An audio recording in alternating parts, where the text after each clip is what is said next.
Welcome back to the Good, the Bad and the Ugly podcast with me, Tony Murrell, proudly sponsored by Eyes Wide Open Clothing and Loco's Competitions. This week's special guest is Steve Gallant. Steve opens up about the moment that changed everything, committing murder, his years of self-reflection and transformation in prison, and the incredible story of how he confronted a terrorist during the London Bridge attack. This is a powerful conversation about second chances, justice and courage.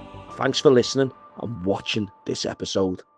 Wake up the next morning and put the radio on, man killed. Your whole life has changed forever. Everyone starts to sit down and suddenly we had screams, 2 8-inch knives strapped to his hands. And I just thought, well, okay, there's people upstairs, there's people carrying in corners. And I've just thought to myself, you're getting it. I'm going to stop you at all costs. Welcome to the Good, the Bad and the Ugly podcast with me, Tony Murrell, proudly sponsored by Eyes Wide Open Clothing. This week's special guest is Steve Gallant. I'm really looking forward to Steve sharing the good, the bad and the ugly with us. How are we, Steve? I'm great, thanks. Steve, listen, thanks very much for coming on. I've actually read your book, or I'm nearly at the end of it, and let me tell you, and I'm not just saying this because you sat here, but it's an absolute powerful book.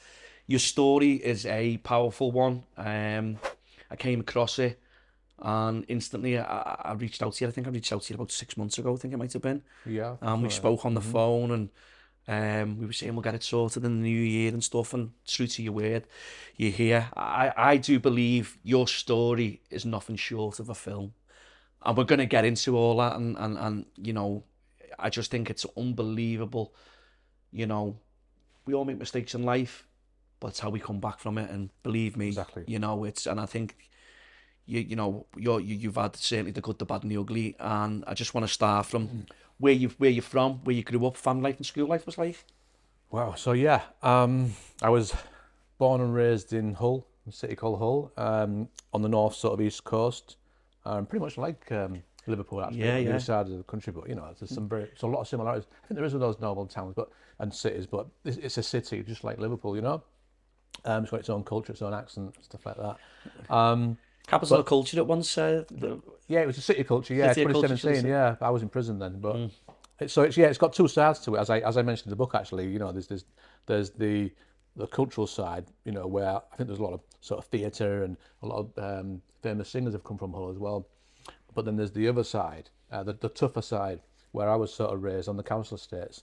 One of them called Brandsome Estate, which is one of the largest in Europe, and I just remember, you know, life was fun, you know, always, you know, when you're a kid, you know, you don't realise, you know, when you're brought up in an environment, you know, you just do fun things, and you don't realise some of the more riskier elements to it. But yeah, it was quite a rough upbringing. I remember my brother saying to me recently, actually, that he always remembers there was always violence around, there was always a bully around, or there was always, you know, something like that. And we didn't think about it as a kid, but it was always present, you know. So it was quite a rough area that I was raised in. But again, you know, we got through it as you do when you're kids. Luckily, I had an older brother, and he'd look after me.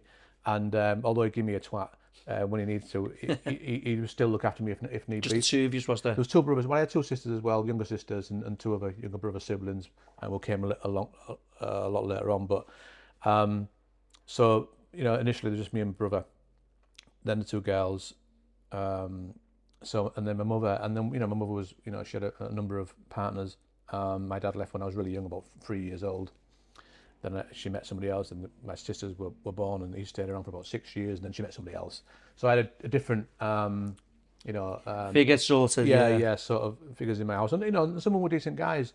But I always, you know, my dad never hit me or anything like that, but his voice always seemed to have authority over me when I was a kid, and I was very like, you know, my dad shouted, I said something, I just do it. So when he was out the house... Stand to attention, sort to listen up. Yeah, when he was out the house, there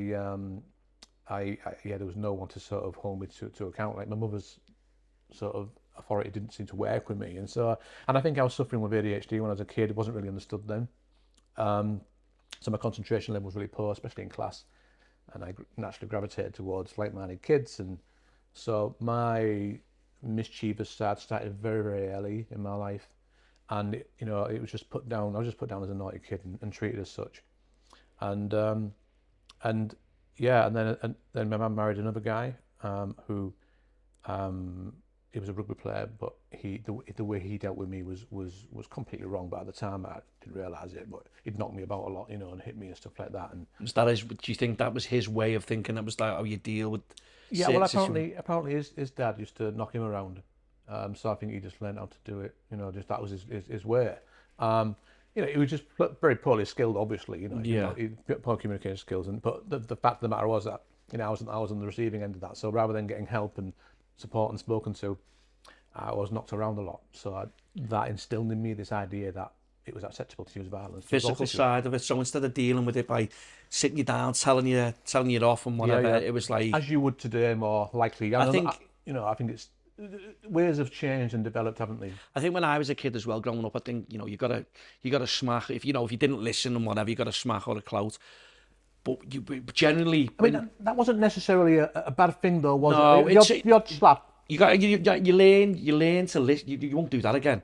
But when you say physical, when you mean like punched and that to me is like that's abuse. That's like physical abuse. It's a different level, isn't it? It's a different level where I got a smack when I was a kid because I wasn't listening or whatever, because I've been told 2 or 3 times and a test, and I get a smack or I get a whack. And I got a couple of items when I was a kid, like, you know what I mean? But the man could give me a good idea, but she's a man, isn't it? Like, and there's some limitations. The clog or the skull or something. Exactly, or a tent stick or whatever. I remember say, I'll kill you, but she's not going to kill you, But when you've got another man who's like, not your blood, father, and his violence was very physical, yeah? And like I say in my book, I 2 things I learned from that. One was I learned how to absorb blows pretty well. Yeah. And the other was that I developed this idea that it was okay to use violence to resolve issues, because at the time I was still developing and growing.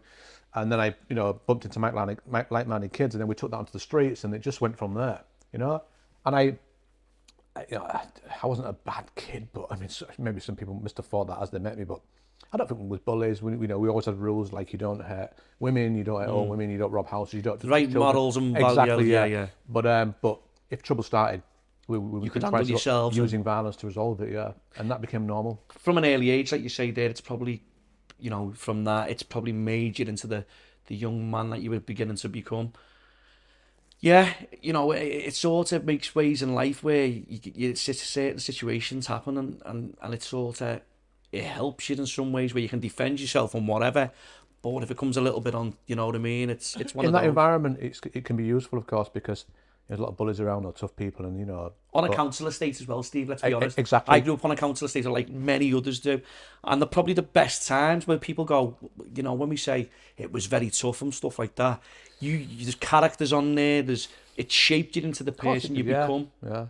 And it's not a bad thing. It wasn't all bad, was it? No, it wasn't. You can go and have a one-on-one and it'd be left at that. And these days, it doesn't seem to be like. You got filled in. If you won, you won. Oddly enough, that tough upbringing did prepare me better to serve a life sentence and to take on the stuff that I took on. So there was a positive to it. Although it got me into trouble and got me to life sentence in the first place, it actually helped me to get through that really challenging period in my life. It toughened me up and got me ready for it. No, and we will talk about that later in the episode. But from there, Steve, was from school. Did you start working, or was you just up to no good or whatever? I've been arrested something like 64, 65 times by the time I was 17. So you were well known to the police. Yeah. So I mean, I spent some time in a home.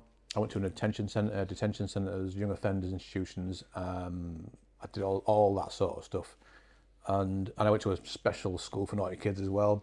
So by the time I got to 16, 17, I'd not gained any qualifications. My start was really poor, but I did try. I remember doing some butchering course, and then I did a bit of carpet fitting for a couple of years, working for a carpet fitter. So I was in and out of work, and so yeah, I mean, I did settle down. I stopped, I was doing a lot of shoplifting and stuff like that with my mates. So I had a pretty rough start, but then in the end, I met this girl, and I thought, well, and I started going out drinking and partying, and it was costly. And I thought, well, I need to get a job. So in the end, I did manage to get a few jobs to get through that and stop the pettiness, all that pettiness. Instead of all that carry on. Exactly, but the sort of trouble, the violence. It's not that we used to go out looking for violence. It wasn't a particularly tough gang or group of people, but the environment and where we went, the sort of clubs we went, you had to be ready for it, yeah? If it went off at the end of the night, you've got to back your mates up. You've got to back your mates up, yeah, and that was part of the principle that we had instilled into us. You stick by your mates at all costs, and so that was pretty much it. So, but yeah, I did manage to end up getting a job for the National Grid Transco, doing gas estates and stuff. I was a gas engineer, so I ended up getting quite a solid job in the end. So I did have that capacity to do something sensible and normal with my life. So from there, you know, you're going out, you're partying, like we all did. You drink, recreational drugs. We've all done it. Yeah. Was you taking it too far at times, and you think? Yeah, I mean, I met this other girl, and you know, she was lovely, beautiful. I remember, you know, she's lovely brown hair, beautiful smile, and I got with her, and we ended up getting a flat together, a council flat on my estate. And you know, I was with her 5.5 years. But again, that lifestyle, you know, me and my mates going out drinking and partying a lot, and she liked to go out as well. But you know, I'd just stay all night. You know, she'd go home at whatever 2, and I'd be like, I'd Still partying the next day. Yeah, you know, and like just didn't know when to stop. You know, just did not know when to stop. And I look back and think, why did I do that? Because it never achieved anything. Like I'd be hungover all week at work. You're rough as shite, aren't you? And what was happening is like that was obviously taking a toll on my relationship, and we ended up actually. We ended up splitting, sort of splitting up. I went to stay at my mum's for a few weeks, and it was having an impact, massive impact. And I always sort of felt, you know, there must be something more to this in life, you know. So I felt a little bit trapped because I knew there was more, but didn't know how to get out of it. Do you think that was because you were like where you lived, and there's a lot to see outside where you lived? And I think sometimes when you seclude just to that area or whatever, you're spreading your wings and going elsewhere. Did you never think about anything like that? I'd never been anywhere. I thought like my little estate in the middle of nowhere was the centre of the world. Yeah, I thought, this is it. Yeah, you know, we're great. But in the back of my mind, I knew there's a little bit more, and I often wondered that, you know. But obviously, I never got to the chance of ever sort of exploring that because, you know, I wasn't like on hard drugs like, you know, heroin and stuff like that. We'd go out every weekend, you know, drinking and you know, sniffing coke and taking it easy, stuff like that. But when you're doing it every week, you know, it becomes so normalised. It's like a train, you're just flying forward, and you can't. And really, what's happening is you're flying towards something, and you can't see it. It's like the brakes, and there's no brakes, and something's going to happen. It's funny because about 2 weeks before I got arrested for taking someone's life, I actually said to my mate at work, I said, something's going to happen soon, something's going to go wrong.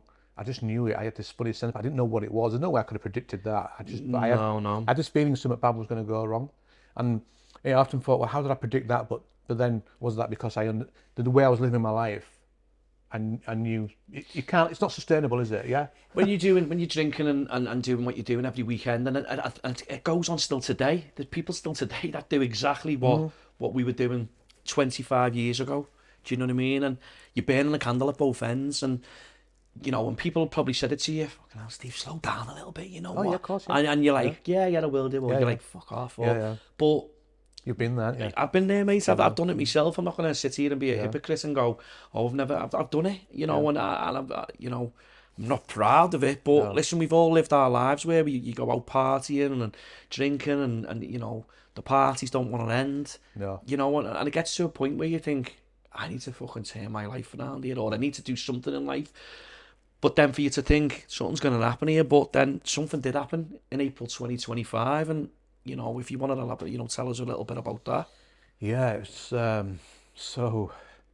2005, wasn't it? April 2005. In April 2005. So, as I said, you know, the relationship, you know, was falling apart. So I went and stayed at my mum's for a couple of weeks, and then I'm out again with my mates as normal, and then I get a phone call from a friend of mine saying your partner's been attacked in your home.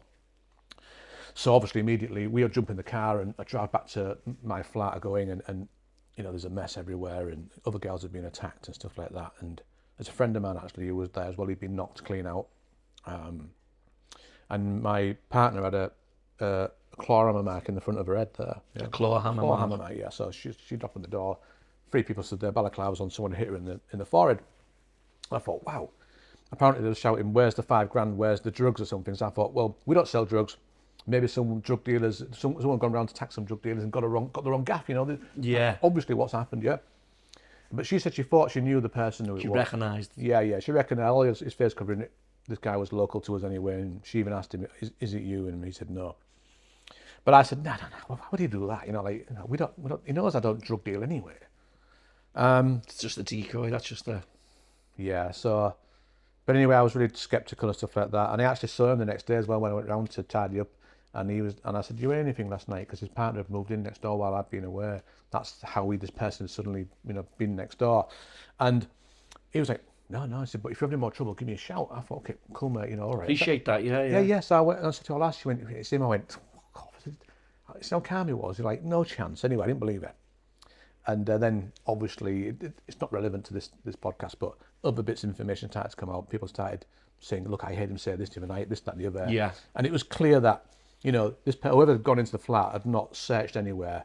And funny enough, they targeted the stereo. The only thing that was smashed was the stereo. They'd not searched anywhere. And when he left, he said, "You've got 1 week to get out. I'm going to kill you." But why would you say that if it was like, if you're coming to take drugs and money? Yeah. And why would you smash the stereo and not look anywhere? So turns out his partner, who just moved in, was complaining to him. This is alleged, by the way, because it wasn't proven in court. So it turns out that she'd been complaining to him. The girl next door has been playing music. She'd play music because we'd just split up and she'd having her friends around and God knows what else. Having a drink and whatever, yeah. And I thought, well, that seems a bit extreme to even to react like that. But this person had just been released actually for attacking another woman.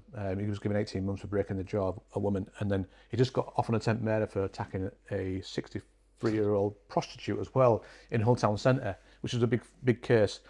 So potentially there's some connection there with like the MO, or in terms of his capacity for using extreme levels of violence towards women for relatively nothing. But lots of other stuff came forward, and like I say, it wasn't proven in court. But me being me, once I'd established, I thought, yeah, I know it's him, yeah. Plus, your missus has been attacked, like, with a claw hammer and stuff like that. You're going to be angry. You're going to be get to the bottom of it. I was angry. And do you know what? Looking back now, most people would be very angry. Most people would just ring the police and let them deal with it. But of course, she did ring the police. She did a thing. Police were really poor, didn't arrest him, everything like that. They knew he was MO. They knew,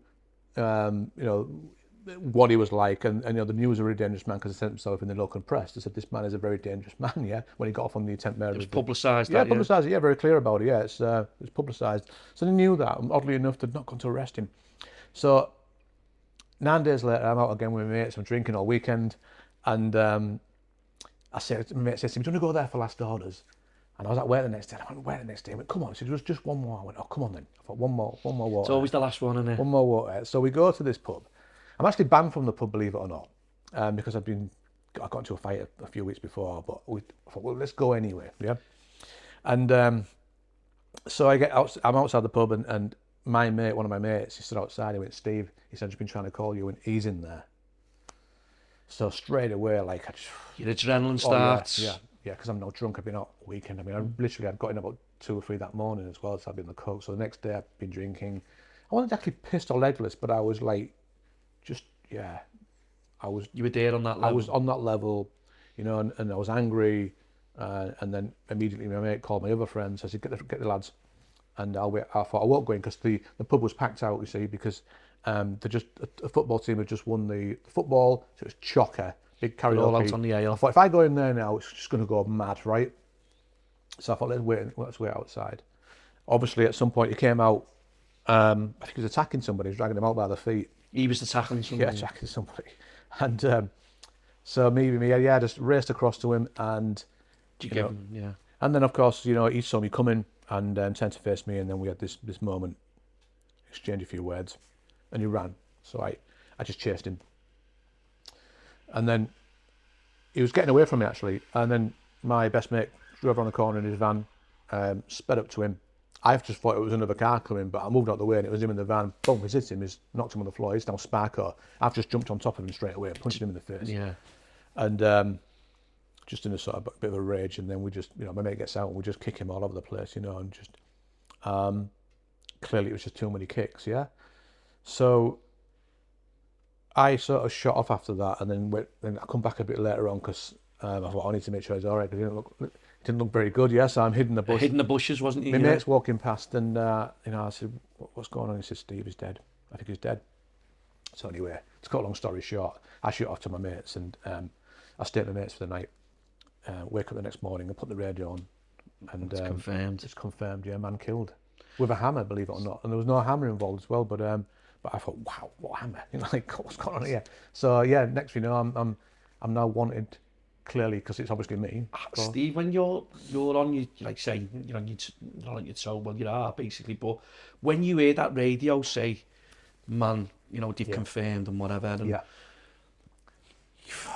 I can't, that feeling you must be, and then obviously when they're saying about a hammer, and there's no hammer involved, it was obviously, Yeah. there was no weapons used. How are you feeling at that time? Obviously, when you hear that. Well, I mean, you just know immediately, like your whole life has changed forever. There's no getting around it, and it's just this instant thing, because wherever you are in the world, the authorities are coming to get you, and they will get you at some point, and you just know there's no possible Did you think escape. about getting off on your toes and that, or? Well, self-preservation is a powerful thing, so I said to my mate, right, I said, look, just say we want there, yeah? Like, impossible, like 30 odd witnesses there, even more, right? All of them know me as well. But he just went, yeah. So we set off straight away, knocking on people's doors who were there. When you just say, I want there, say you never saw me, say you never saw me. It's like in the local community, everyone, people stick together, and some people go, oh no, don't come near my house, shut the door, but some people are really helpful. And so we was just stringing an alibi together. I said to my other mate, just tell him I left before the pub and I went home. I was like, ma'am, just tell him I came home at 9 o'clock. Just trying to build this alibi. And that, it was all self-preservation, really. It wasn't really criminal value. I mean, there's a bit in there, but you're just panicking because you know you're going to prison for a long time, yeah? So, and I'll just say I want there, right? But then we got a phone call saying that my co-defendant, my best mate of 20 years, had been arrested. So I thought, well, it's my beef. And immediately I said to my other mate, I said, look, I'll have myself in. Like, it's my beef, I'll just take it on the chin, yeah? That's the morals and values of a good person. Your mate's been nicked. You could have got off on your toes, could have been away for 6 months, could have been away for 12 months. There's different ways I could have dealt with it. You could have dealt with it, but the way you fronted it, and it all changes because it's madness, and it's just unbelievable what happens. Yeah, I mean, it's so. I end up. So anyway, next day I go and see my brief who I've known for years, and we put together a statement. And she said, look, because she actually represented my co-defendant in the. I don't know if I should say this because it might be. I won't say this because it's a legal thing. I can't put it in my book, so I can't say it. Yeah, don't sue me. Don't get used to it. You don't need to say it. Don't worry. Anyways, so what I did was we put together a statement. We said, well, let's do a no comment interview. Just outline your day, say what happened. So I just outlined the day. I said, look, I said, this guy, I believe he attacked my partner. That night, went outside the pub. I said, he says, come out. I said, had a fight, kicked him, punched him. Said, no one else got involved. I said, I didn't mean to kill him, but I take responsibility for his death, yeah? All in the statement. I said, somebody fell over us because I heard that my co-defendant had said that his excuse was that I'd seen someone fighting and he fell over them, yeah? So I put in my statement, someone fell over us. So then he's got an alibi, yeah? I didn't name him, I just said someone fell over us and put it in at the right moment, yeah? And then and that was it. I went around the corner, went to the cop station. A cop was waiting outside because my brief had called him. He stood outside. I went, Steve, welcome. I just shook his hand, smiled, and then we went, yeah? So essentially, I could have been, I was walking to a life sentence, yeah? But I was, and I'm going to be honest here, I didn't hand myself in because of any empathy towards the victim. It was purely those values that had been instilled in me since a kid about sticking by your mates at all costs. We all shared those values, yeah? From a young age. It was that. So I didn't even think anything about it, yeah? And it was just normal for me. I just went in. So next day I'm remanded to Hull Prison. My code's in there, he's on remand. I said, look, don't worry. I said, I want to take the... Yeah, I said, look, obviously, I'll try and get a manslaughter. We'll try and get you off. Just stick by me, work with me, and just, we can do this, okay? So we can limit the impact on both of us. I said, if it goes tits up, I'll put my hands up to murder as well and try and get you off. I didn't know at the time that actually was both stuffed, yeah, because the evidence was just so overwhelming, right? It was too much against them. Yeah, but you've got to try something, right? Nobody wants to walk into a life sentence. Of course they Why don't. would you do it? I mean, mad, isn't it? Just to say, right, okay, yeah, give me life, because I didn't mean to kill the guy, and I thought, well, I didn't understand that actually there's two ways you can get done for murder in this country. One is an intention to kill, which that wasn't, but the other is an intention to cause serious bodily harm. And if they die as a result of that, it's still classed as murder. Okay? Yeah. And obviously, kicking someone and punching them and hitting the car. If that's not serious, but an intention to cause serious bodily harm, then what isn't? But I didn't really understand it at the time, and I thought, okay, let's try and work towards manslaughter because I said I didn't mean to do it. Blah blah blah. Which you didn't mean to do. No, we didn't mean to do it, but that's not mean to kill someone. But we still intended to cause cerebral harm. You know, and it was really difficult to argue. Yeah. But at the time, like I say, we didn't really understand that, and we thought, let's try and go for this down this route. And he agreed. You know, he said no problem. But shortly after on remand, my co-defendant started to have like a serious sort of mental breakdown about the situation, and then someone on the wing said, "Oh, is your mate locked up because of you?" I said, "No." I said, "Yeah, he's telling everyone he's locked up because of you. You know, it's all your fault, and it's Steve the cunt, and this, that, and all this lot." And I thought, what? Anyway. And this is your best mate of 20 odd years, isn't it? Yeah. He was like sort of the I won't say our gang, but he was like the lead. He was the main man in our group, and always quite aggressive, quite violent, always arguing with people, always fighting. But we saw nothing wrong with that. You know, we was mates. You know, you stuck together. Yeah. I'd known him since I was 7 years old. We stuck together, and that's how it was. So it was just weird for me to sort of see this radical sort of psychological shift in his behaviour, and it was bizarre. But it was obvious he was struggling.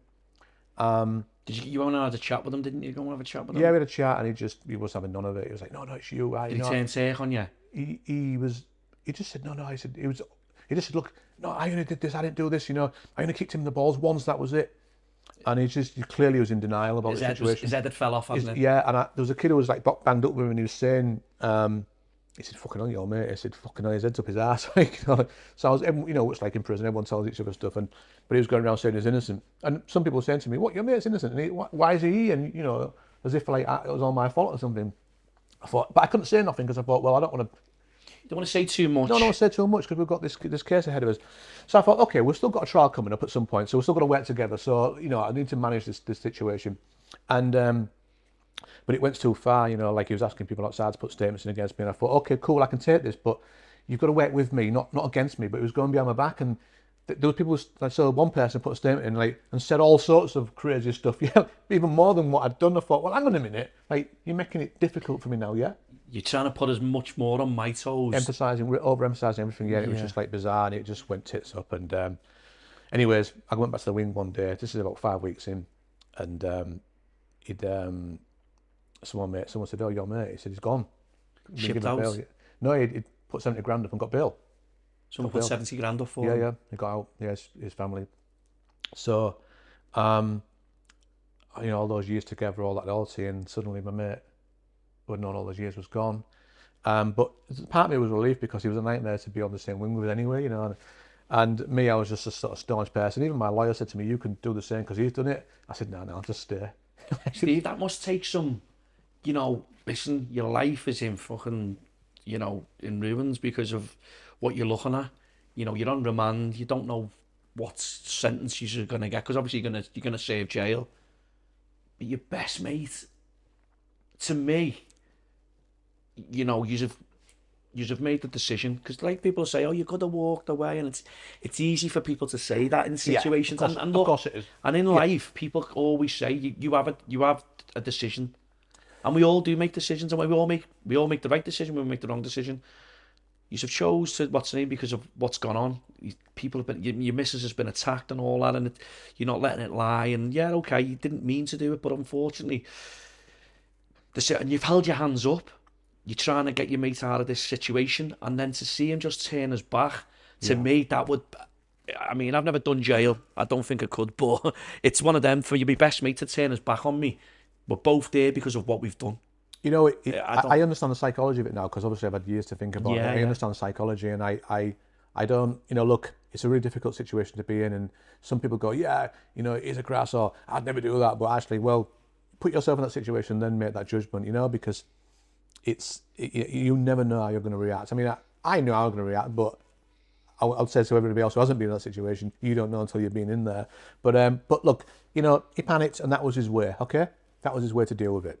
And now then, everyone, sorry for interrupting the episode. Just a message from our sponsor, Eyes Wide Open Clothing. They've got everything from tracksuits, t-shirts, tracky bottoms, swimwear, you name it, they've got it. Don't forget to use the discount code TGTBTU at the checkout for 10% off your entire order. I had to manage that and deal with that too. And I still, even my family was saying, "Look, don't take the rap, don't take the rap." And I was saying, no, I'm taking the rap. Like, even when he'd got thingy, I said, no, I'm taking it. Like, shut up, sort of thing. Like that, I was just proper solid, completely different mindset to how I am now. And but then other things started to happen. It just, it sort of split our community in half as well, because Got messy. a lot of people believed him. Yeah. Oh, why was James arrested because of Steve and blah blah blah, and like started having to go out. I'll ask for it, and my family and all this stuff. It was just weird. Like, So they were getting abuse on the street and all that, yeah. And then one time, in fact, I'd sent my best mate who was there that night. I said, James is now in a hostel in Leeds. I'm dragging us on a little bit, aren't I? No, you're not. So James is in a hostel, my co-defendant, and so I said, go see him and ask him. No, anyway, he's gone down to see him, and he said to me, James, look, you did do something. You kicked him, you did this, you ran him over. He's going, no, shh, his girlfriend's next door. He said, why are you hiding it from her? Like, what do you mean? Like, this is us, this is Steve. Like, what's going on? So it was almost like he didn't know what he was doing. Why would you say shush? It was just a bizarre situation for us. And obviously, my mate come back told me, and it was just weird, really weird situation. So in the end, one day my girlfriend come in and she had bruises all over her face, and I don't know if I can say it on here, but some people who he knew, some females, attacked her in a pub. And I thought, well, this is the last straw. I thought, I can't keep taking hit after hit after hit. We both did what we did. I've tried to help you. You've now gone and attacked my girlfriend. This is below the fucking This is because of you, yeah. I'm in prison right now because of this, because someone attacked my girlfriend in the first place. How do you think I'm going to react to this? So I said, look, I got the message to him. I said, tell him, you get yourself out of it, I'll get myself out of it. So anyway, ultimately, we both went to trial. And he breached his bail, by the way, just a week before the trial, so he was back on remand for me. But we're both amicable because, you've got a trial coming up and we need to still work together and just try and, limit the fucking damage, of what's going to happen, right? But Steve, this is what I'm like. You just saying that to me, being amicable. Your missus on the outside's been attacked. Yeah. This person, listen, I know the situation. The stakes are so high. The stakes are so high, and you want to get through this. We can deal with that stuff later. You've got a big trial coming up here. We've been working hard towards this. Tough man, mate. So we go on trial, and yeah, the evidence is just so powerful. There's nothing against me, by the way, in the end, because all those witnesses I'd sort of spoken to were great. Some have come and supported me, but I admitted being there. I said, look, I had a fight with him, kicked him, blah blah blah. I walked away. I didn't see nothing else. But there was a main witness there who said that they'd seen my co-defendant jumping all over his head. And then the forensics came out. And what I didn't know at the time was that my co-defendant, after the incident, the murder, he'd gone home, took his clothes off, put them behind his garden shed. When he got arrested that morning, the police found him. And he had spots of splashes, directional splashes up his legs, his arms, of blood. And blood deep in the recesses of the sole where it stamped him. It was just conclusive evidence. There's no way around it. You match an eyewitness saying, "I seen him stamp," and you put 2 and 2. You put it was bang to rights. Bang to rights. You couldn't get around with it. So, but then he came and he gave evidence against me. He said Steve attacked him. He's a strong man. I was trying to pull Steve off. You don't know what he's like. He's a dangerous man. Blah blah blah, and just trying to put it all on me. But it just failed, and the jury went out, and it wasn't really long, and they come back and convicted us both of a murder. So 17 years. Yeah, they just give us a minimum tariff of 17 years each, and that was it. That was that really challenging episode in my life over. And it was weird because it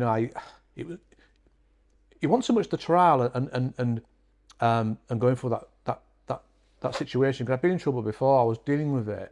It was dealing with that emotional, challenging burden of my co-defendant. It tired me out because you can imagine we've stuck together for all these years, and then we'd sort of, there's a psychological sort of split between us. It was really challenging for me, really challenging. You had a lot going on anyway, because you were holding your hands up. You're holding your hands up. It hurt as well because I was so loyal to my friends. I was so loyal, and yet him and other friends turned against me. Other friends turned against you. Yeah. So it would be sort of just their asses fell out as well, and just like trying to save themselves. And it hurt. It was the biggest thing for me because I was so loyal to my friends, and it hit me hard.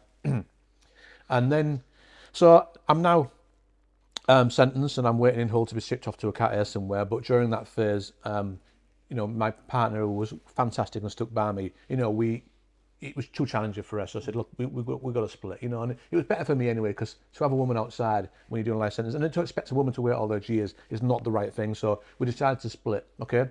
And it was difficult for us, but it had to be done. So we split, yeah. And then, but still that thing of my friends letting me down in that way, that was pecking away. That was the one, yeah. And I remember I was about a few weeks before I was going to go off to Cat Airs, and I was I've been put in the block for calling a screw a fat cunt or something, and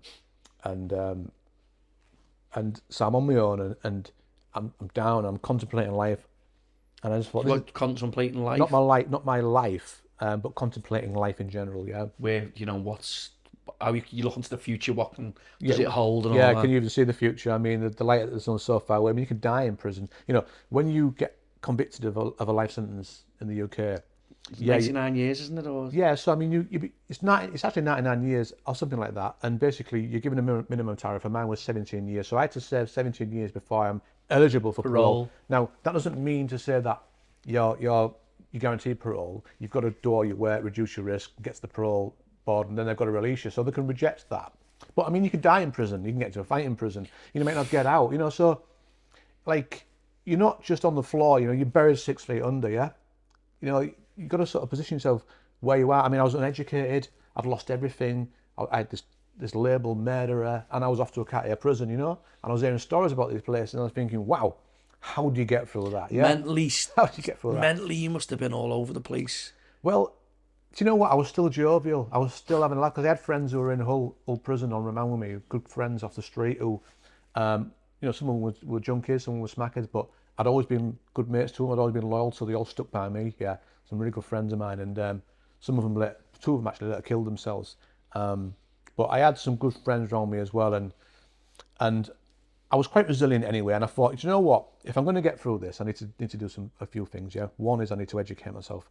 I just felt completely powerless during this, especially during the trial and stuff like that. And in part, that was to do with my lack of knowledge, my lack of education, because I found it difficult to communicate with lawyers, and there's miscommunications and all sorts of problems there. And I knew that by educating myself, it would probably empower me anyway in some way. Okay. And the other one was that I would not use violence to resolve issues. Okay. Was that like a thing that you put to yourself? I actually, yeah. A vow to... I did. I said to myself, look, obviously if someone attacks me, it's different, but I'm not going to use violence to resolve issues. And I made that vow to myself because I can look after myself, but, and I just felt I didn't have the need to use violence anymore I need to learn how to turn the other cheek, and put my ego aside. To deal with situations in another way without using violence and stuff. Yeah, because it failed me so dramatically. That's hard in prison, especially... Exactly. You got all kinds of people in there for different crimes and stuff, and you don't know what one day from the next day is going to be like. You don't. And people just switch, like, you know what I mean? It's just... Exactly. So, but I thought, if I get into fights, I'm not going to get out, okay? And my aim was to get out, right? I thought, I'm going to get out, and I'm going to get out as early as possible, yeah? But of course, I still had the sentence to serve. So off I went to... Was it Franklin, did you go? HMP Franklin, HMP Franklin, which is a cat in the north, County Durham. And... Some serious people. Yeah, I mean, when I first got there, it was really calm. But I think that's just the perception of those places. So immediately, people were saying to me, watch this geezer here, he's been in 20 years. He's a right fucking nutcase, and I think, who's this? And I think with places like that, they tend to be quite calm in general, but when they go off, they tend to go off, yeah? So I learned a lot about that place very quickly. I saw some violent incidents go off from quite early on. But I managed to link up with some really good kids, some serious people, but their wings are only small, so, you're not going to, there's not a lot of choice in terms of who you hang around with, but some of them were hardcore criminals, hardcore, Colin Gunn, for example, from Nottingham. There was, who else was there? There was, on the wing was from Manchester, the guy was killed. Massey was on the wing. Anyone who was anyone seemed to be on that wing, right? It was crazy. Did you just keep yourself to yourself, Steve, or did you? Well, no, I used to eat and hang around with and train with certain people. So the way I tended to do it was I wouldn't necessarily hang on with a group of people all the time.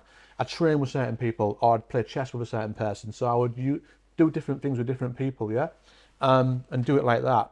But I ended up doing a lot of training with Colin actually, and just because I knew, that these people respected and stuff like that, and it's a good, they're not bullies, they're not bad people to be around, on those. What you'll find is some of those people actually are quite very polite, like gentlemen. But when they go, they go. Socially, they're not a problem at all. They're very calm and speak to people really well. And there was a friend of mine who was a big player from Manchester.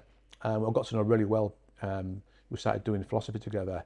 I think he's in for smuggling a couple of 100 million worth of coke or something like that. But he was really polite towards the staff. And he says, why are you so polite to them?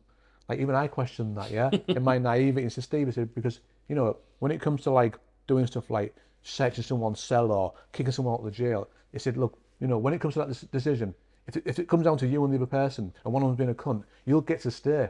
Yeah, like so there was a method behind the madness. There was a method behind it, but he was quite a nice, polite guy anyway. But I thought, okay, so I was, learning some different ways of sort of being, and despite these people being high-level criminals, they had their own ways.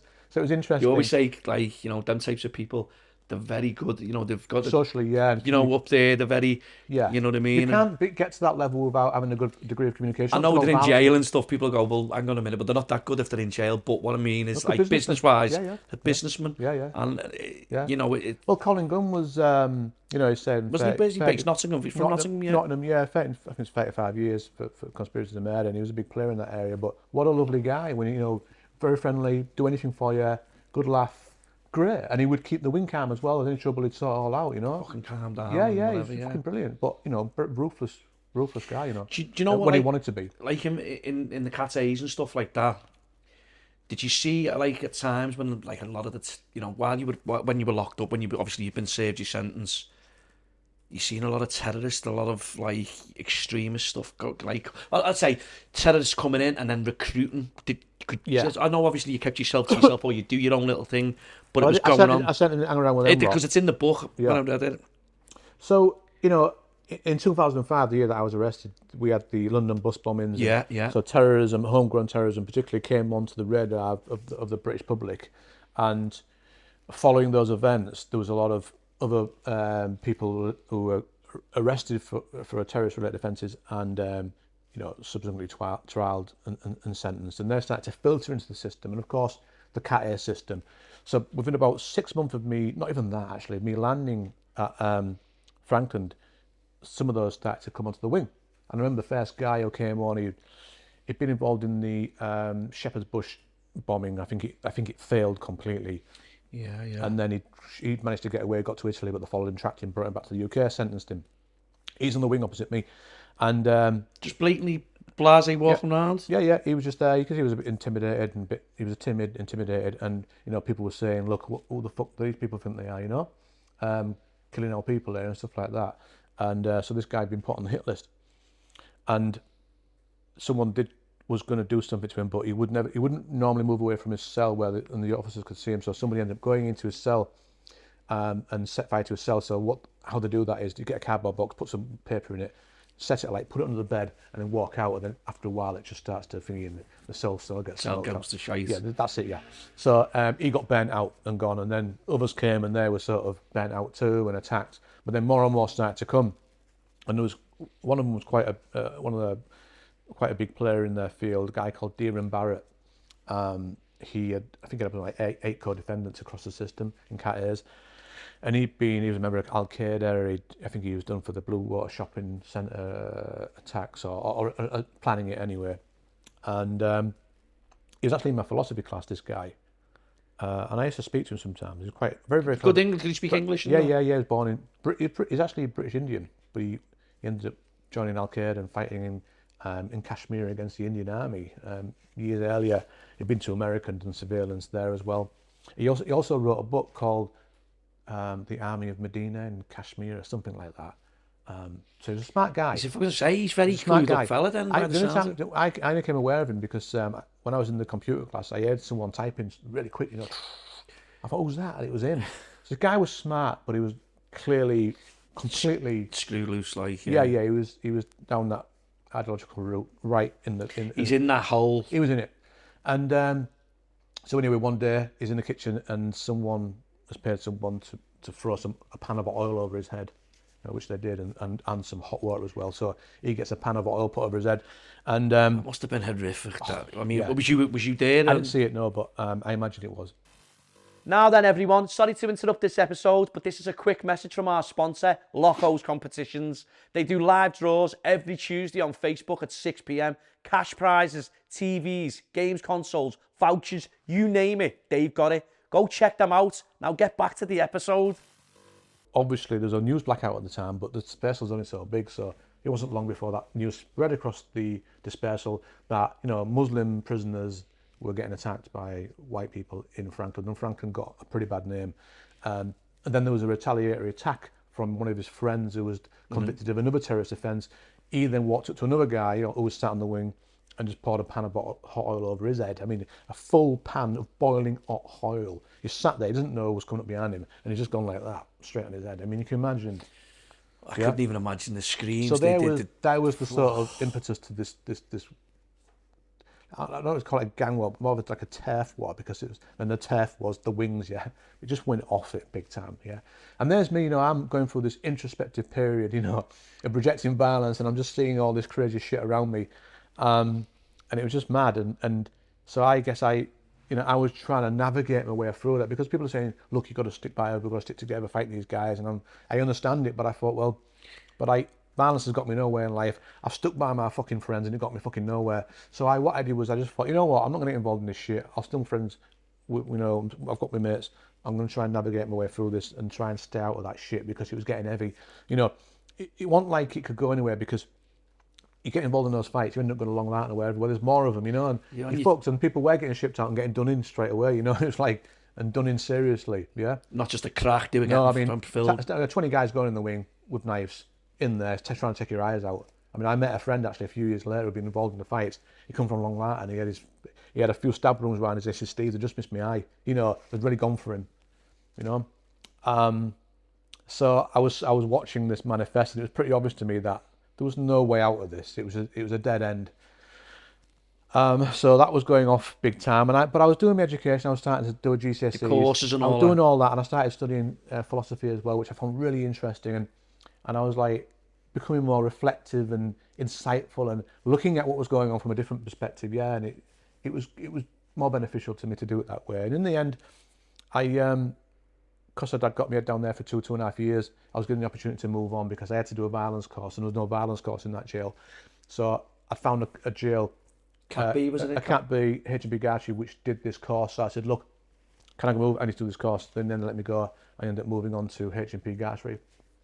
Yeah, so if you'd been involved and stuff like that, they would have just put the block on that straight away, wouldn't they? So yeah, in a way, you've got to, you know, you sort of understand what's going on because of what these people are trying to do, and you know, when this, that, and the other, and people are fighting, look, they're killing our people and stuff like that. And I get that, but then, like you say, it's got you nowhere where, you know, you thought you're fucking backing your friends up, and it's got you nowhere. Well, when I first got into Franklin, there was one guy who'd been in there 13 years. You know, 13 years. No, he said he was 13 years over tariff or something, and he was still there. And I thought, there's no, and he was saying it with like almost like as if he was proud about it. And I thought, there's no way I'm going to do what you're doing. There's no way I'm going to become you.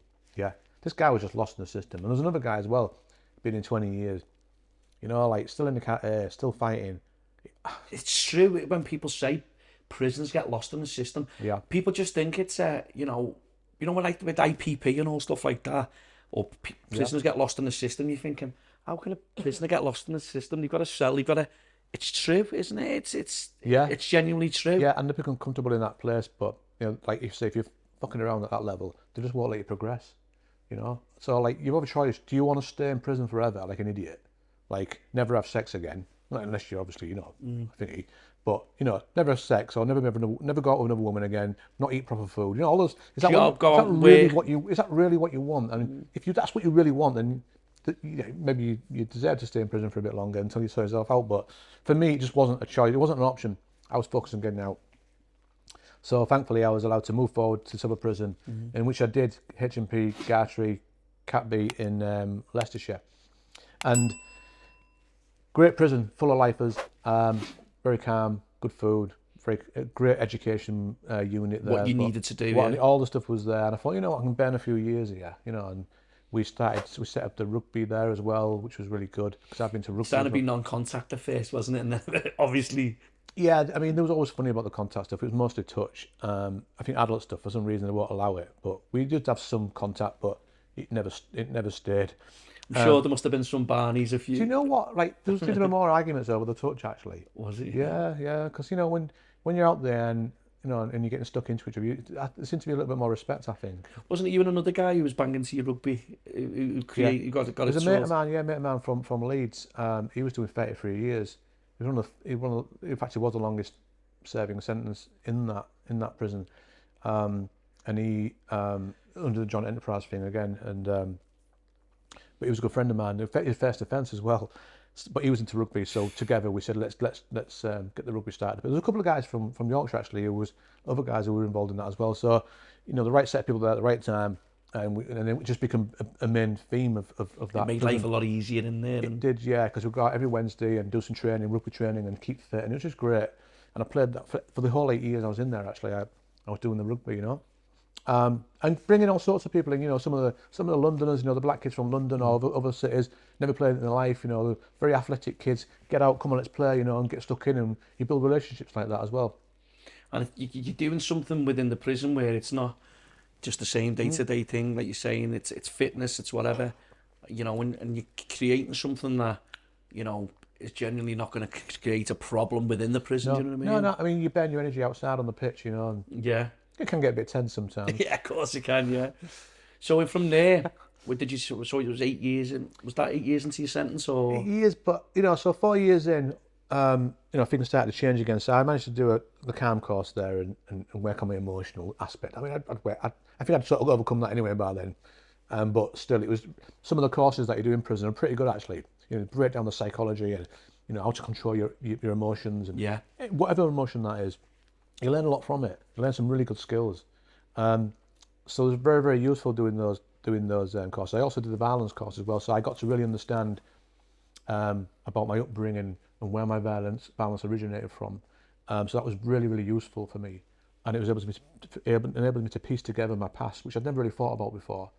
And by doing those courses as well, you're ticking the boxes. You've done the course, you understand, you've got the skills, and that allows you then to get a move on, because probation and prison authorities are reluctant unless you get that sign off by psychology. So doing those things was like, it helped me move forward, but it also allowed me to learn a little bit more about myself, That must have been hard, Steve. Do you know what I mean? Well, no, because you've got a lot of time on your hands, but like you're saying, it's ticking boxes, but it's also helping you develop. Yeah. From an age where you were young, where as from school, you didn't have that, but now in later life, and from there, did you sort of, what did you do after that? Was there? Well, I mean, it wasn't as calm sailing in Gaza, because when I was in prison at a time when there was a massive reduction in staff, and the sentences had increased as well. We had the IPPs coming in, and we also had joint enterprises coming in. Sentences got longer, so we had Tony Blair's tough on crime, tough on the cause of the crime, and that meant longer sentences.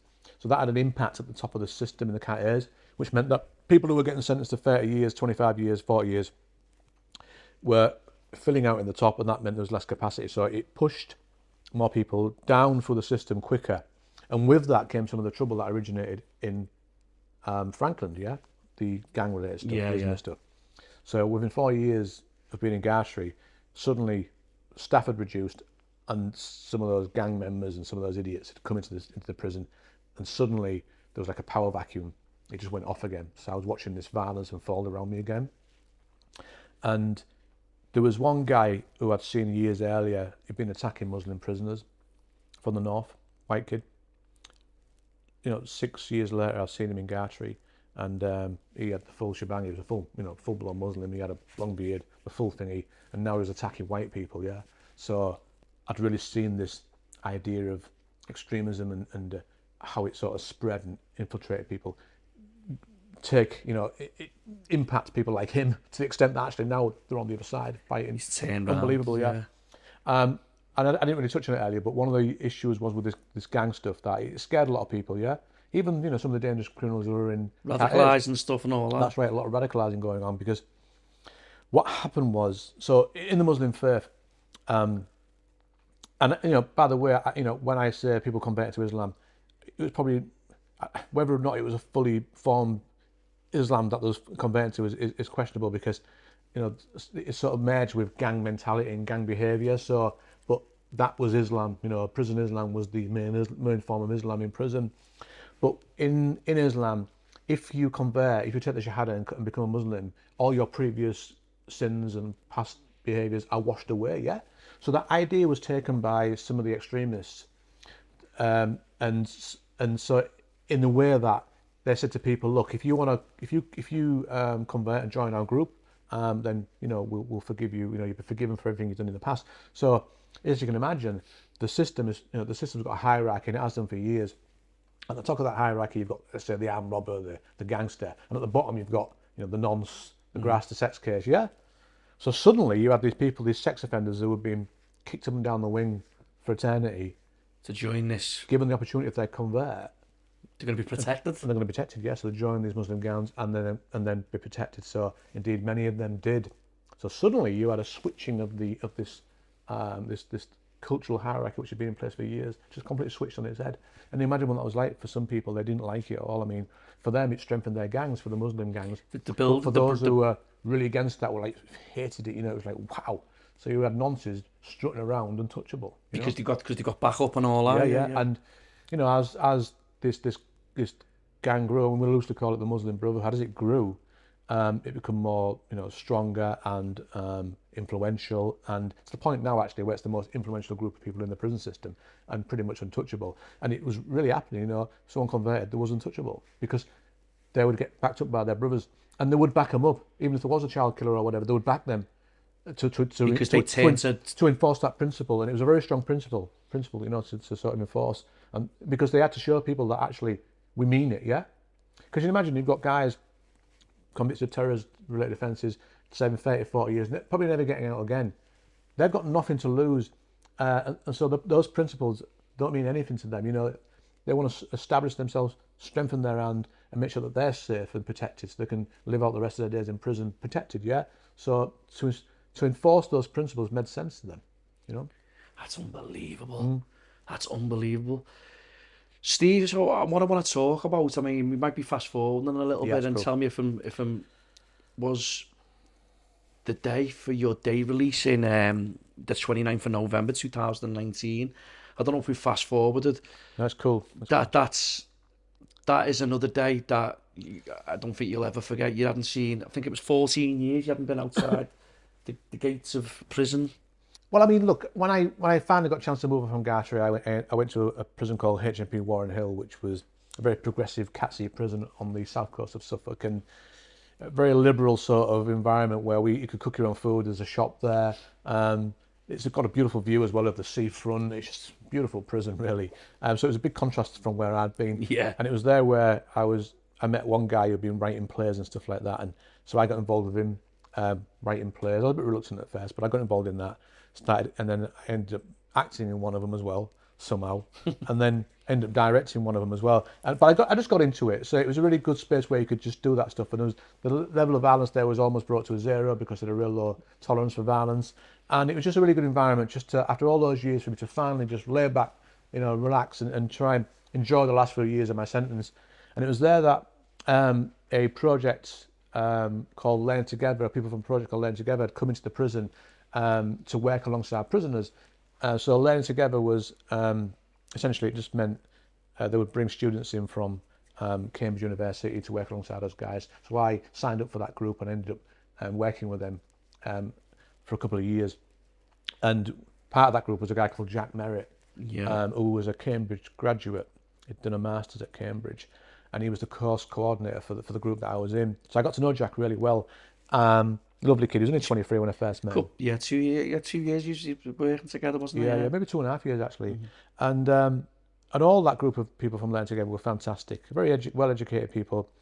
And there was bringing in like professors from Cambridge and Oxford and a lot of legal people. It was just a great time because you don't get outside. You got to pay for that stuff. And there I was in prison, having these lectures every week. It was just amazing, and doing plays and just cooking and eating our own food.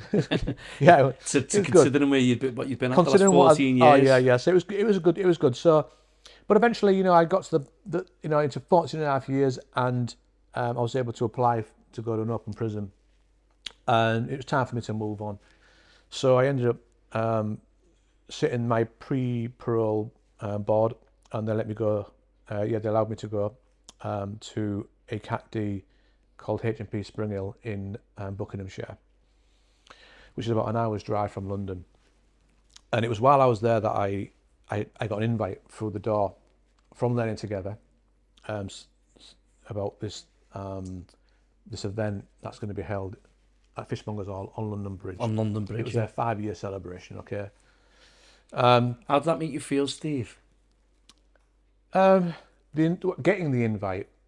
Getting the invite, knowing that you're gonna possibly go out and Yeah, I mean, on day release. So eventually, I did apply. I got knocked back, by the way, because when you're a licensed prisoner, usually you have like a local town visit with an officer strapped to you. You go out for an hour and come back, and then the next one will be 2 hours, and it sort of builds up like that. It's pretty tedious, but so generally you can't just go off to London all day. So I got rejected. My application got rejected, but then thankfully the lady who ran Learn Together, she knew the deputy governor really well, got it sorted. Next thing you know, I'm going to London. So my first day out of prison in 14 and a half years was heading to London to Fishmongers Hall on London Bridge. And Fishmongers Hall is this beautiful building. Right next to London Bridge as well, Right isn't next it? to London Bridge, yeah, it's beautiful. You go inside, it's like Sunny day. sunny day, sun was shining. First day out of prison, I mean, this beautiful place, and the ornaments, and there's pictures of the Queen in there, and it's just like big curtains. It's just a really, really beautiful place to be, such a contrast to what I've been used to. And obviously, yeah, I felt great. I thought, wow, I'm here in the middle of London. There's all these people who I've got to know as well. Jack Merritt was there. He came up, gave me a hug, and all the other people did. So we go upstairs, and the event starts to unfold, and there's different speakers talking and stuff like that. And after about 2 hours, there's a little break, and then I'm due to go to the I always go to the toilet during breaks, but at this time, Ruth Armstrong, who's at Cambridge University, she ran Learn Together. Said, Steve, there's a panel coming up next, and she went, can you ask the panel this question, which has been sent in by a prisoner? I said, yeah, okay, no problem. So I went through that. So I never got a chance to go to the toilet. Goes back into the event, into the banqueting hall. Everyone starts to sit down, and suddenly we heard screams. And someone made a joke, maybe thought, oh, is it kids messing around or something, or But these screams continued. They weren't screams that you didn't know. Clearly, it wasn't just there was something wrong. So when you hear a girl scream, I think most people naturally think, well, I want to go and investigate, But I couldn't move because I was with the escort, the officer who'd escorted me there, and he was sat next to me. Say, don't move. Yeah, and it could have been a domestic as well. I might go down getting brawled. So my first day out, I don't want to mess up here. So he said to me, because these screams continued, he went, stay there, okay? He went to go and investigate. So he goes downstairs, and these screams continued.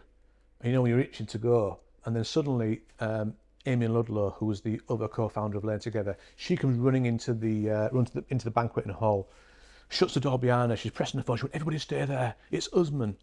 And I thought, well, and Usman Khan was part of your. Yeah. He'd been in that meeting in the day, and that event, should I say? So Usman was Usman Khan. Was he a Cambridge student? Was he? No. So he'd been convicted of terrorist offences 8 years earlier, and he'd been sentenced initially to 8 year. I think it was an 8 year, possibly IPP. I'm not sure. But it was a indeterminate sentence, and he served all of that in Cat Airs, I think primarily in HMP Whitemoor, and Learning Together were also working in Whitemoor, so that's where he got to know them and built up a friendship with them. Oh. Yeah, he was a bit of a poster boy for them actually. So when it came to, so he'd actually got out, so he appealed his sentence, and it was exchanged from an indeterminate 8 year sentence for a 16-year determinate sentence, which meant he didn't have to go to parole. Once he served his 8 years, half of it, or nearabouts, he could leave. But he'd served his whole sentence in Cat Airs, in HMP Whitemoor. So he left prison from a Cat Air prison straight into the community. And doesn't that, normally just... Well, it must be difficult, yeah. No reacclimatising to each category. To fall back into society. Straight out. Anyway, he'd been out a year. But because he knew Learn Together, and they was using him as a bit of a poster boy, he'd been doing interviews for them, talking really well, promoting Learn Together. He'd been waiting for his chance. Waiting for his moment. So he must have received an invite like me and thought, well, this is my chance.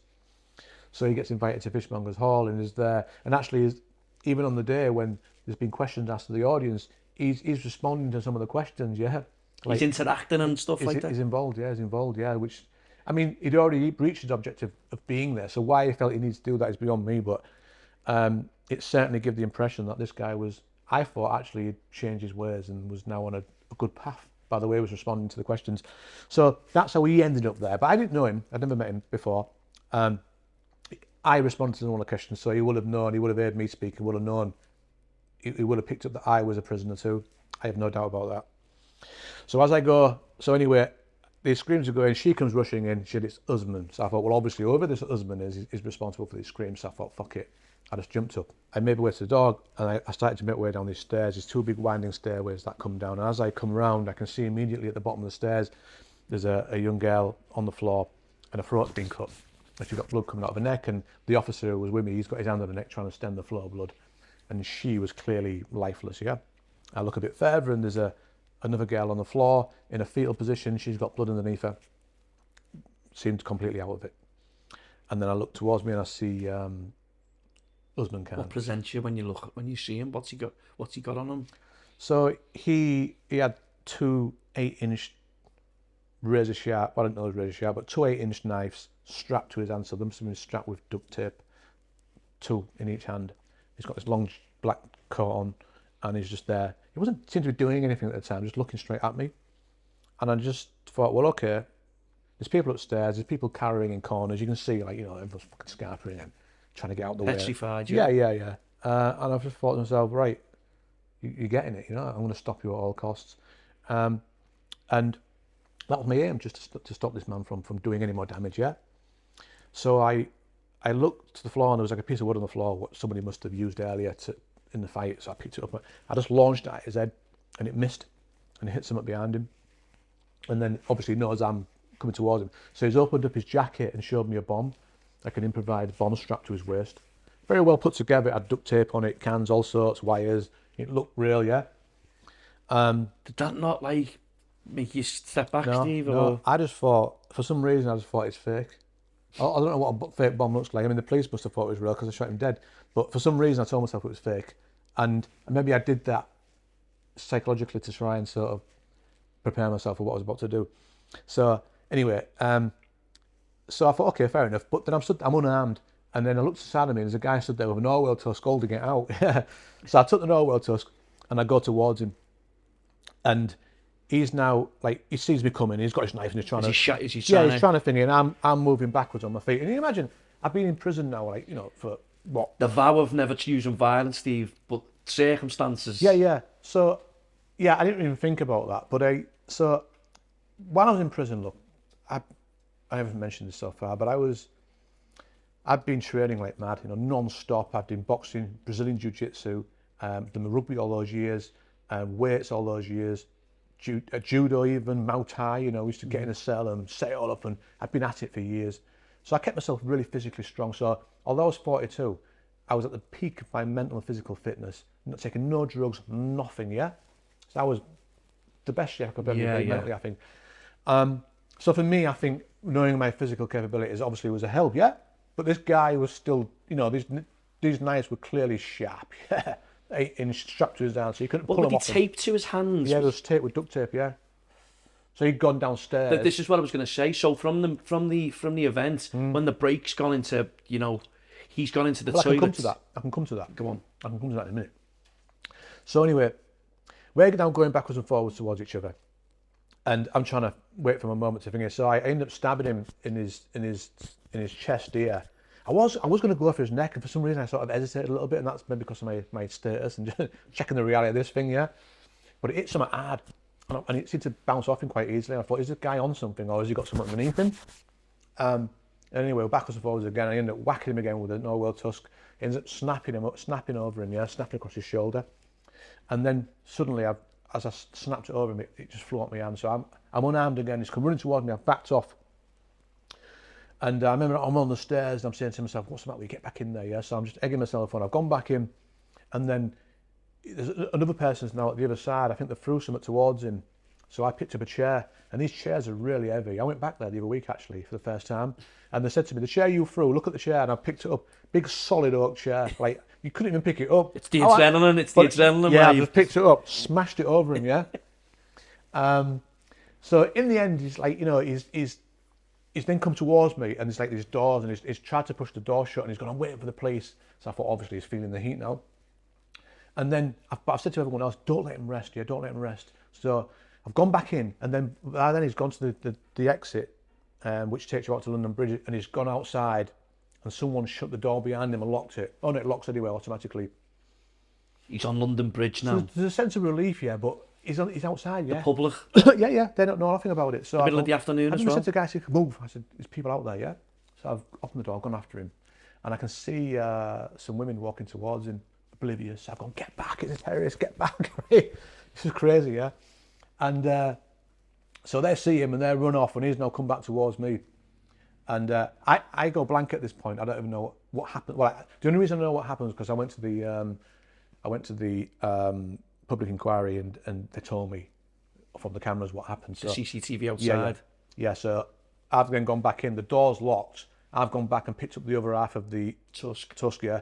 And then apparently he's just come. I've just got back in the door, and he's just got to the door, and the door's shut. So then I've come back out. He's gone back downstairs, and then I've come back after him again. He's turned to face me. We've had another altercation on the outside the thingy. Yeah. Apparently I've whacked him, but he's managed to grab the Norwell tusk and he's threw it back at me. I don't remember any of this because it must have been overwhelming. Like first day out of prison. I'm on. You might have packed out as well outside. Packed out. London Bridge is busy anyway. The traffic's to a standstill, right? So the people must have been going, "What is going on here?" Right? But the only time my memory comes back is I feel like a cold sensation on my arm, and it's somebody come out. It's John Crilly, yeah. With the stick extinguisher. It's come out. It's spraying like that. It's fucking hit my arm, and that's where my memory comes back.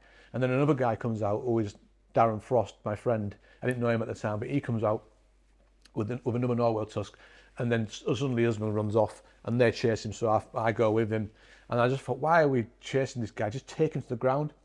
And I remember like the light was shining. The sun was quite low. And it just seemed so surreal, this situation. It was like a dream, yeah? Everything was in slow motion. When I say slow, everything was slow. And I think I have to wonder if your adrenaline does that to allow you to sort of deal with everything and to sort of make sure you get to the right position. Because everything I did was like fine-tuned, I've gone to this guy, now he's swinging his knives. I've come in, somehow grabbed him, took him to the ground, right? Well, he's got these 8-inch knives still strapped to him. I still don't know how I did it. Like, I just remember reaching. You've just got your opportunity. Yeah, I mean, I've been training and doing wrestling for years and stuff like that, so I obviously had that physical ability, but I can't work out how he's got his knife and I've grabbed him and took him down. This is weird. I know there was some spray going towards him and Darren had hit him with a thingy from the other side, but still to come in and take him down. His knives are still did the other lads help, to take the knives off him and stuff? So when I took him down, I just said to whoever grab the knife. So Darren come in, grabbed his knives. We've held him. And he actually got back up to his feet somehow at some point. So I gave him a couple of uppercuts, brought him back down again, and then within a few minutes later, the police pulled up, armed police, they jumped out, everybody get back, armed police, fucking move. And then in the end, everyone started to peel away, because I still had hold him. I thought, I'm going to hold this. He's got his hands. And then the other guy wouldn't move. I patted him on the back, he wouldn't move. So I thought, you know what, I'm in the way now. As soon as everyone moved out of the way, I backed off, and by the time I'd looked round, he'd been shot. There was 2 shots let off at first, wasn't there? 2 shots, and then I turned around and seen him try to get up. Even after he'd been shot? Yeah, and he was shot again and tasered in the head. So that's why I thought, was this guy on something, or was it just pure adrenaline? Turns out he wasn't on anything. Anyways, but the other shot dropped him to the ground, and that was that. So I'm now heading back into Fishmongers Hall, and I remember thinking, where's Jack? Where's Jack gone? So I'm saying to people, where's Jack? You seen Jack? And people can't even speak, like they just can't even. What's just gone on? Can't even verbalise. And I was saying to one guy, I said, where is he? He couldn't speak. I said, is he all right? He couldn't say anything. I thought, maybe he got caught up, So the other guy with the Norwell tusk who was alongside me, and the one who handed me, turns out to be a guy called Darren Frost who worked for the Ministry of Justice. And we spoke afterwards, and I said to him, look, I said, funny enough, that wasn't just my first day out of prison. That was also my first act of violence in 14 and a half years. So I'd been out of trouble, not had one fight. Jail? All what I'd seen, all what I'd been through until that point. So the next day I get I get taken back to the prison, and then I get told. You get the news that Actually, to Saskia and Saskia died. One of them thankfully had survived, but Jack had also been killed. Yeah. So what had happened is during that break, and I said to you earlier, I used to go to the toilet, but I got pulled aside. As he's gone downstairs, so in the break, husband's gone into the toilet, he's prepared himself, he's strapped his fingers. As he's coming out, Jack's walking in. And he's stabbed Jack. Yeah, he's just done him there, and then he had no chance. And you were going to the toilet until that lady handed you the what's the name from there? That's right, yeah. Yeah, I normally go to the toilet, so that could have been. I always think, what I would have reacted, would have been a bit quicker, would have been a bit more wise to that shit, who knows? You just don't know. I mean, when you're in a very tight space like that, someone's got two razor sharp knives. You've got no. Come on. You're up against it, aren't you? You're up against it, yeah. So sadly, Jack was killed, and I was back in prison, still had 2.5 years left to serve. So when you went back, Steve, you've gone back. Obviously, it's all over the place. It was headline news. It's gone global. When you've landed back at jail, obviously, people on the wings and stuff are going to see it. You going back to your cell. How do you sort of put your head back on and what you've just gone through? Yeah, I was completely shattered because I had this massive adrenaline overload. Plus it my first day out as well, and then there was the global thing of looking at this London Bridge, right in the centre, and also I had my my own case, my past murder and stuff like that. And I knew it was all going to come out and go mad. My name wasn't in the press at the time, by the way. I said to the police, just keep me out of it, because I thought I don't want people in prison knowing about it. But by the time I got to prison, everyone was at my door saying, "What happened?" And so anyway, so my name was going to come out at some point, and I was very fortunate that a friend of mine, well, not a friend of mine, but an MP from Hull who got wind of it, knew a guy called Neil Hudgell, who's a big lawyer, big UK lawyer. He supports a lot of the postmasters, victims and stuff like that, and he also owns Ulkingston Rovers Rugby Club. He knew about my previous case, and he come to see me and said, "Look, if you want to support any help for free, anything you want, I'll do it." So, in particular around the media stuff. So we decided that we would put together a statement and potentially be proactive, because if we let the press do it, they'll talk about the case, and it can sully it and all that lot. So we put together a statement where I would, apologise to the victim's family of my own case, and say something nice about Jack, and just say, yeah, that was me on London Bridge, so we could control the narrative a little bit. Yeah, so just people can get a picture of. That's right. Yeah, and about my journey and stuff like that, and my change and stuff like that. So we did that, and I thought, well, I best run it past the governor first, because these things can be very, very touchy things in prison. And she said to me, "Look, I can't stop you, and I can't support you." But she went, "I'd rather you not, So I said, "Oh, okay." So I told my lawyer, and said, "Well, it's not a no, is it?" So anyway, we waited for the right moment, and we released the press statement, and it did really well. Even the Daily Mail, of all papers, were really sort of okay with it, and and everyone was like, "Wow, this prisoner's changed his life around." It was received really, really well, yeah, and so I was surprised at that, but not by the governor, because that morning I was meant to go out for the first time and meet my dad in a local town visit. The block was got put on it, and then he said, "Come here." I said, "Steve, you're not going anywhere today." So I went to go see the senior manager, and she had the Daily Mail double page spread out on her desk, saying, look at it, it's disgusting." I said, "What's the matter with you?" Anyway, she was having none of it. She wasn't happy with me, and next thing you know, the officers come to my door, put me in cuffs, took me out the prison. Out the open prison, and took me next door. So you got HMP Grendon, which is the Cat B right next door. So it's only a walk, but it's a Cat B prison, yeah? Completely different setup to a Cat D. So suddenly now I'm back in a Cat B prison, yeah? I mean... After what you've just done, yeah, you've just, unfortunately, a couple of people lost their lives and stuff like that, but you've also prevented, many more being executed really because of this terrorist on the streets of London. Yeah. How must that make you feel, Steve? How was you feeling when you've done what you've done because it's the right thing to do? I think anybody else would. It's just such. I just think the system's so, for it to be like, oh no, get him from there and put him in there. I was very fortunate because although I was completely and utterly depressed about taking this huge backward step and not knowing where my future was going to go, you know, I didn't know, because you know what they're like, prisons, I could have stayed in that Cat B or gone to another one forever. It felt like a huge step back. Anyway, I called my lawyer and I said, look, he said, you know, I'll speak to the MP about it, Carl Turner, and, you know, we'll see what we can do and try and get it sorted for you. So he said, do you want me to go to the press? I said, no, let's not go to the press. Let's not do a big thing about it. Anyway, the next day, Carl Turner, my MP from Hull, he stood up in Parliament, and Boris Johnson was Prime Minister at the time, and he said, you know, look, he said, in 2005, Steve Gallant did a bad thing and took someone's life, but on the 29th of November 2019, he took down the knife-wielding terrorist during the London attack. Will you commend and praise Steve Gallant? And Boris Johnson stood up and said, you know, I have, you know, great admiration and respect for Steve Gallant and indeed others. So Prime Minister mentioned my name in Parliament, yeah?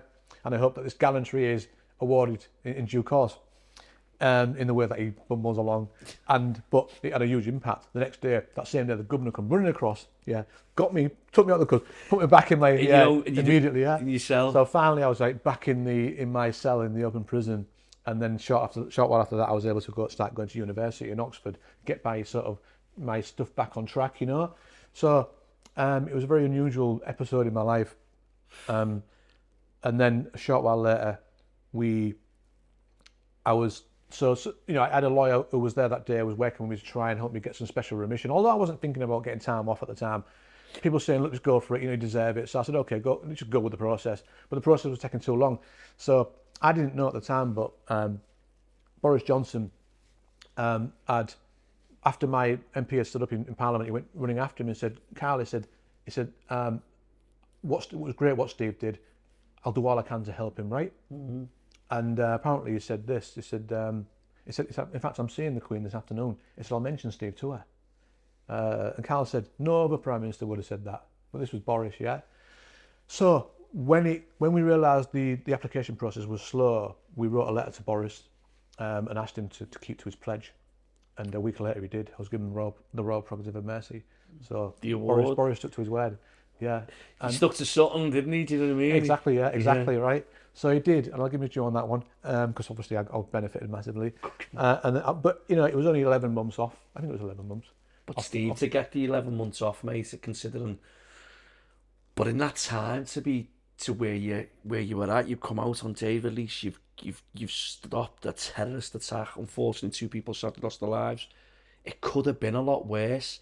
You know, you've turned your life around. You hadn't used violence since, obviously, in their 40s. And to be in that environment in jail, to understand it can happen any time. It can be put on your toes and you don't really want it. And you just want to go in, do your time, do your courses, do whatever. I want to get these out the way, get me parole here and get the fuck out, you know what I mean? Yeah, well, I mean, you know, it's a strong, powerful story, and I think the way that I did it, I'm so glad I did it that way now, and that's why sometimes I go to prisons, by the way, and I do talks to prisoners and stuff. Well, yeah, I'm going to touch on that. But it wasn't over, you know, I still had to get out, and I still had to go for my parole, because the Royal Prerogative of Mercy only reduced my tariff by 10, 11 months. It was 10 months, I think it was. So it still wasn't a guarantee. You had to go and have a parole hearing? I had to go and have a parole hearing, but it was brought forward a little bit earlier. However, when I got my parole dossier, I looked through it, and there were inputs by probation saying that I'd been violent towards the terrorist offender. I needed to look at my intentions, my motivations, do a risk assessment for violence. There was a suggestion that do a personality disorder formulation, and they went to gag me from speaking to the press. Yeah. So I'm thinking, wow. This is probation, parole? Probation and the MAPA board, and, you know, either collectively or individually. Gagging order? Yeah, gagging order, yeah, essentially. Essentially, what it meant was I would have to ask them if I could speak to the press, and asking them if I could speak to the press, they would just say no every time. To give them that power, they would never say yes. I thought, wow, you know, and that felt really oppressive to me, you know, not even to talk about it, you know, like, why anyway? You've saved lives, Steve. Well, they said that I didn't upset my victims by releasing a press statement.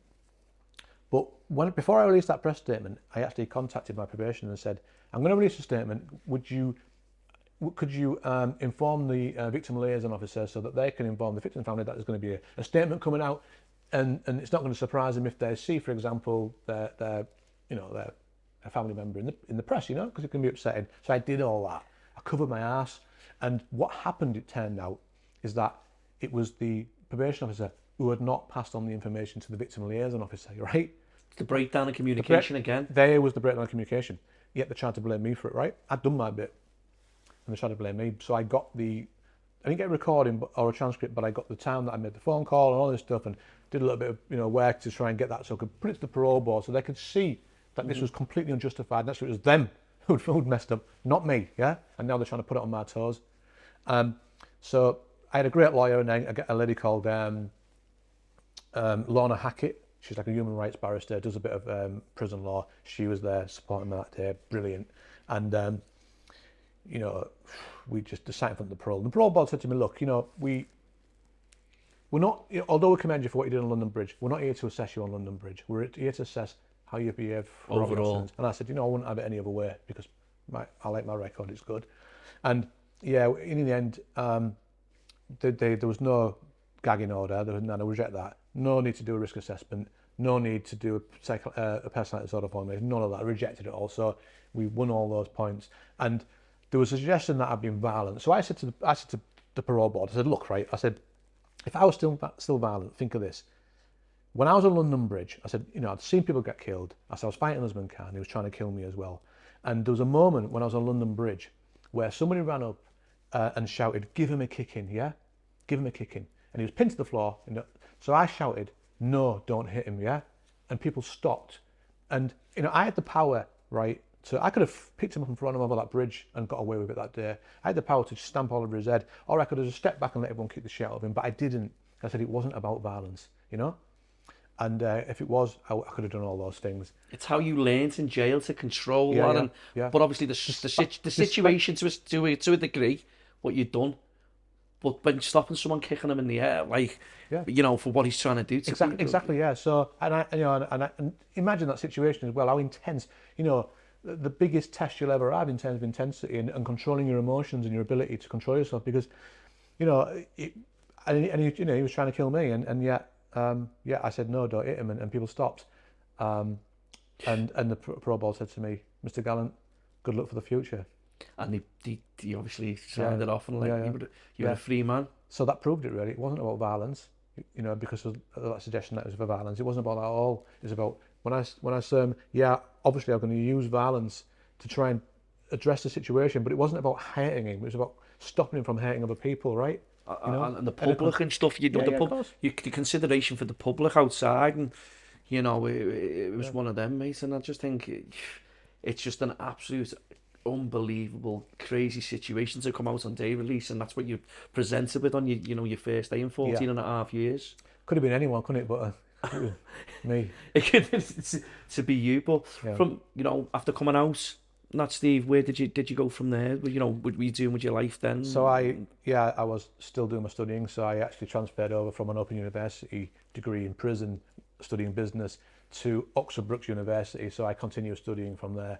I actually had to spend 6 months in a hostel, believe it or not, not annoyingly, even though I was only medium risk. That's the norm, is it? For no? Far from it, no. I mean, I wasn't even high risk. There was high risk people in there staying for a few weeks. What happened was, following the Fishmongers Hall terrorist attack and the Streatham terrorist attack, both of which involved prison leavers, they realised that the probation services lacked the resources to manage these type of people. So they created what was called the National Security Division, like a unit that sits within the probation services to manage terrorist offenders on release, or potential terrorist offenders. They broadened it slightly to incorporate more people, and then they broadened it again for people who had high profiles in terms of press and stuff like that. And what they did was, before I was released, they put me on it, right? So they put me on an entity, which had been created from an event at which I'd saved lives, and I'd been the one who saved it. You hadn't. It'd been your mistakes. So now I was managed in the community as if I was a terrorist offender, Wow. Crazy. So and it justified them keeping me in a hostel for 6 months. I was only medium risk. And it wasn't for any other reason that they said, because of the press. Crazy. But I managed to get through that. And in the end, they took me off, and I was able to move into student accommodation at Oxford Brookes University. And I ended up with my own big gaff. Beautiful it was. I was there for about 18 months while I finished off my studies.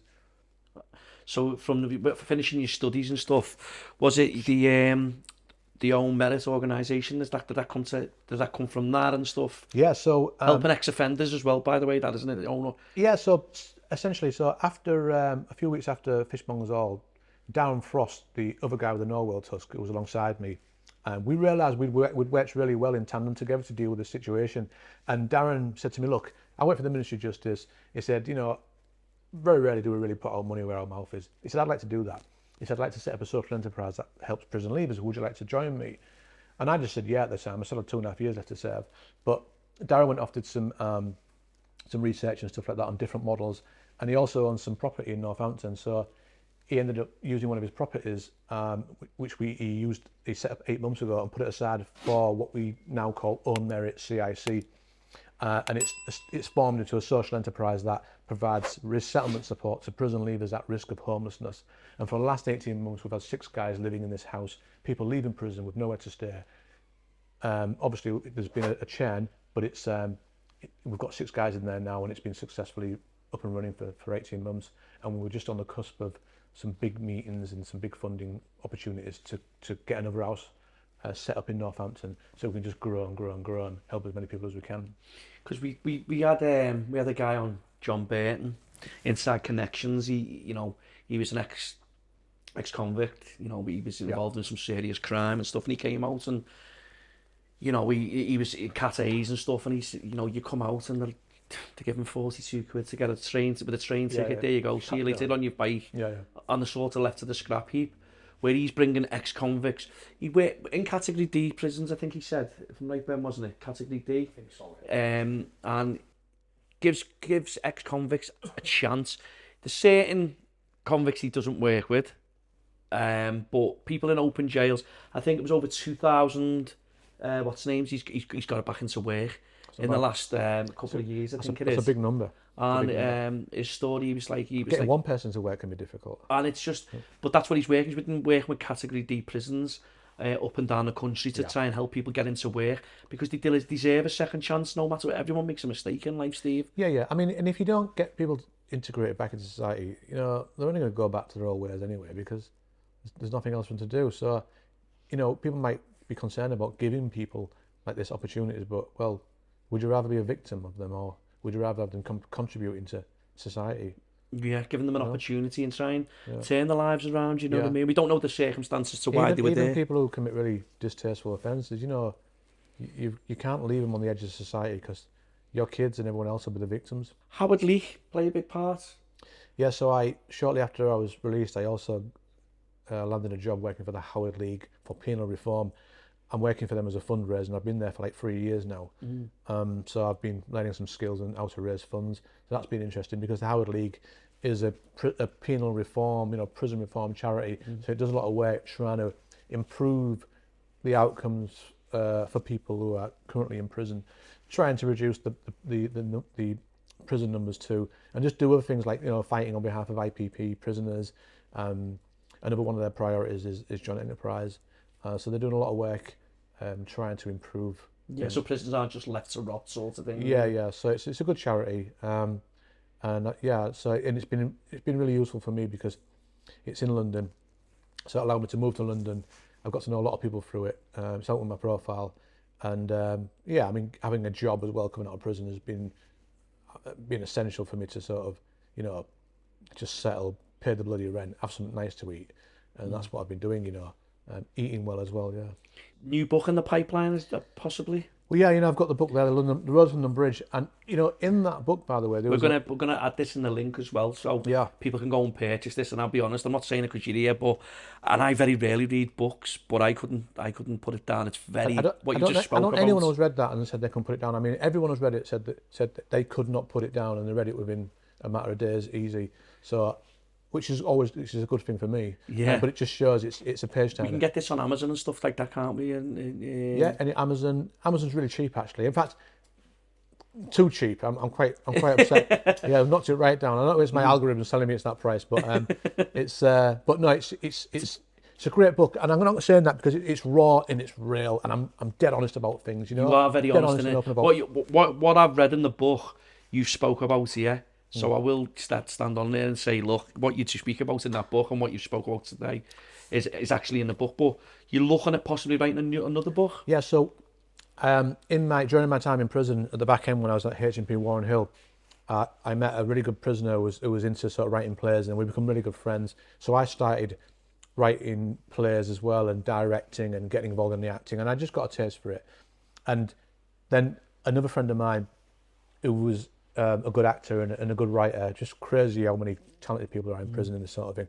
We got together and we wrote one about pirates in 1704, and we, for 6 months we banged our heads together about the storyline and how are we going to do this and what happens next, and sometimes we'd sit there for days, couldn't work our way through the plot, and in the end we put together this story, and we actually ended up doing it as a play in Warren Hill. And funny enough, actually, I'll touch on one really interesting point here. When I played this pirate called Jean Van Hepper in this play, and I'd read a story about the royal pardon many years ago by kings giving a royal pardon to pirates if they had something like a map, for example. So I thought I'm going to put that in the book. So I played this pirate who, at the end of this story, was given a royal pardon by Queen Anne of that time, and I actually played that person, and Jack Merritt, who was in the audience, watched that moment on stage of me being given a royal pardon by a queen. The next year I get given a real royal prerogative of mercy by a female queen. Wow. Yeah, you can't write that stuff. You can't. That's just so mad. Yeah, that's yeah. madness. That's why I knew about the royal pardon and the royal prerogative, because it was actually in my book. So that story, it's a very powerful story, and I thought, you know what, why don't I try and turn it into a novel? So I've just paid my friend some money for the rights to do that, because we both shared the rights, and I'm going to try and, well, I am now because I paid money for it, so I'm going to turn it into a fiction, maybe a feature-length fiction, and hopefully do something with it.